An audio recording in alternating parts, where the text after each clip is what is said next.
Hey guys, welcome to another episode of Unlicensed the Archives, where I look at old advice columns written by women to women and just examine how absolutely insane they are. My name is Jill. I'm the host of Unlicensed, the digital advice podcast for women from women. Let's dive into the advice for today. Dear Abby, I'm in love with two boys and I don't know which one to marry. If the plan doesn't work, change the plan. I know there's this saying that it's like you can never really be in love with two people because if that second person made you question that first person, it's probably that second person. But I do think it's possible to have feelings for two people at once, especially if you were just dating. First, there's Andy. He's sort of blonde. Blonde men scare the shit out of me. I just don't understand, and I know people laugh about it, but I really don't understand how your hair is still like that. Adult men should not be blonde.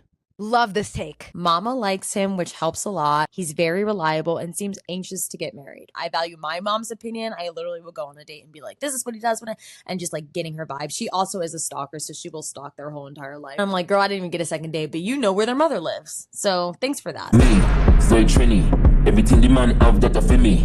I love that he's reliable. I think that is one of the best qualities you can have in a friend, especially a partner that you know they're just going to show up. They're going to be there when they say. They're not flaky. That's attractive to me. Then there's Tony. He's dark and sort of gives me the creeps. Huh? I can't even make eye contact with people who creep me out, let alone hang out with them and spend time with them. But they're awfully nice creeps, if you know what I mean. I don't. What would you do if when you're okay, so he said yes would go? I don't know what you mean there, babes. What are nice creeps? I don't know which one I like best. In the daytime, I like Andy, but I believe I like Tony better at night. Andy is like the sweet, nice guy who I could see a life with, but Tony is the one that's keeping it down at nighttime. My thing is, if Tony's creepy, I'm just imagining a scenario where you wake up and you're like in a peaceful dream and you like wake up and he's like staring at you, eyes wide open. He's like, hello, darling. Oh my God. That would literally make me pass out and never want to see that man ever again. Which one do you think would make the best husband for me? Abby responded and she said, don't marry either one if it's a toss-up. And I kind of agree. You can continue to date both of them until you get to a point where you're like, okay, I like Andy. Definitely not Tony. I'm sorry. We have to X him out. You're done.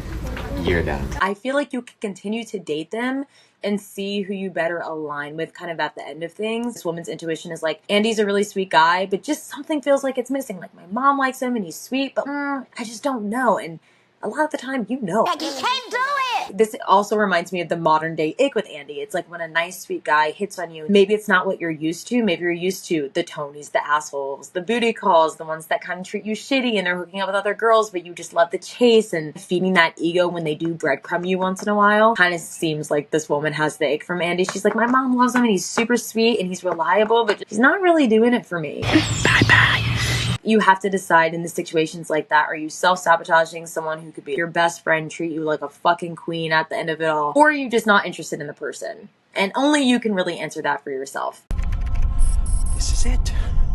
This is it. And I think too, there's a lot of pressure on society now. Build your roster, have 3 to 4 guys that you're going on dates with every week. And that works for some people. If you were like me and you're a lover girl and you have anxiety and you can't really put your focus into more than one person at once, do not feel like you need to. Do what works best for you. It's not a one glove fits all scenario. A roster might work for your friend Kim, but it does not work for you. When the one comes along, you'll flip your lid, not a coin. It's that song, when you know, you know. Okay, vocals.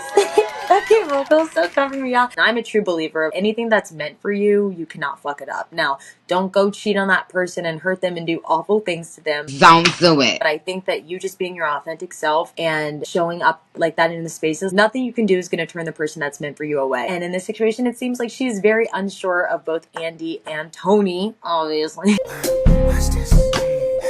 So trust your gut and get yourself back out there. There's going to be other men that you meet and you're like, immediately, I know that's my person. I hope you guys enjoyed today's episode of Unlicensed Archives. If you want your advice featured on an episode of Unlicensed, head to my website, www.unlicenssedpodcast.com, or my Instagram at unlicenssedadvice, and we're going to answer for you.